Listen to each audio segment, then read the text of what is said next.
Tamil Nadu assembly ఎన్నికలు అనూహ్యమైన ఫలితాలను సృష్టించాయి. అక్కడ పాతుకుపోయిన డీఎంకే పార్టీకి సంబంధించి ముఖ్యమంత్రిగా ఉన్న స్టాలిన్‌ని ఒకేసారిగా ఓటమి పాలు చేశాయి. పూర్తిగా తమిళనాడు రాజకీయాల్లోనే ఇది పెనుమార్పుగా చెప్పుకోవచ్చు. అయితే గతంలోన డీఎంకే పార్టీలో ఉన్న వీఎస్ బాబు 8,000 ఓట్ల మెజారిటీతోని ఆయన టీవీకే పార్టీలో చేరి స్టాలిన్‌ని చాలా ధీటుగా ఓడించి గద్దె దించేశారనే చెప్పుకోవాలి. మరి దీనికి సంబంధించి అసలు వీఎస్ బాబుకి అలాగే స్టాలిన్‌కి ఎలాంటి అవినాభావ సంబంధం ఉండేది?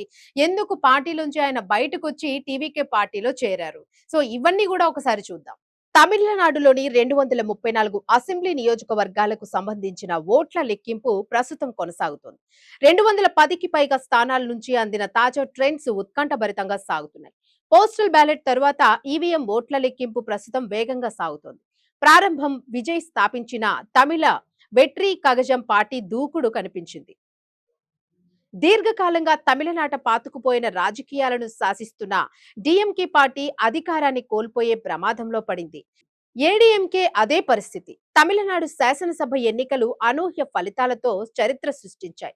రాష్ట్రంలో అత్యంత ప్రతిష్టాత్మకమైన కొళత్తూరు నియోజకవర్గంలో ముఖ్యమంత్రి డీఎంకే అధ్యక్షుడు ఎంకే స్టాలిన్ ఘోర పరాజయం పాలయ్యారు. టీవీకే అభ్యర్థి విఎస్ బాబు చేతిలో స్టాలిన్ 8,000 ఓట్ల పైచిలుకు తేడాతో ఓటమిని చవిచూశారు.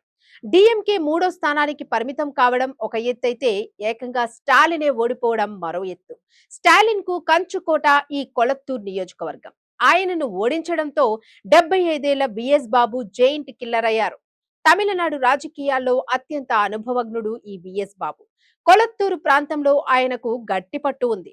బలమైన రాజకీయ పలుకుబడి ఉంది. 2006లో డిఎంకే అభ్యర్థిగా పురసవాల్కం నియోజకవర్గం నుండి పోటీ చేసి ఏఐఏడీఎంకే అభ్యర్థిపై 90,000 ఓట్లకు పైగా మెజారిటీతో విజయాన్ని సాధించారు.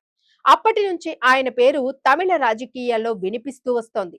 బిఎస్ బాబు తన రాజకీయ ప్రస్థానాన్ని డిఎంకేతో ప్రారంభించారు. పార్టీలో సాధారణ కార్యకర్తగా పనిచేసి నార్త్ చెన్నై జిల్లా కార్యదర్శి స్థాయికి ఎదిగారు. 2006 నుండి 2011 వరకు ఆయన శాసనసభ్యుడిగా సేవలు అందించారు. గతంలో స్టాలిన్ కు అత్యంత సన్నిహితుడు కూడా. ఈ ఏడాది ఫిబ్రవరి 7న డిఎంకేను వీడారు. విజయ్ పార్టీ టీవీకేలో చేరారు. సరిగ్గా 2 నెలల్లో స్టాలిన్ ను మట్టి కరిపించారు. బాబు 82,997 ఓట్లు పోల్ కాగా స్టాలిన్ కు 74,202 ఓట్లు పోలయ్యాయి. 8,795 ఓట్ల భారీ మెజారిటీతో స్టాలిన్ ను ఓడించారాయన. డిఎంకేలో అంతర్గత మార్పులు, పీకే శేఖర్ బాబు వంటి సీనియర్ నాయకుల ఎదుగుదల వంటి పరిణామాలు సంస్థాగతంగా డిఎంకేలో విఎస్ బాబు పాత్ర క్షీణించడానికి దారితీశాయి.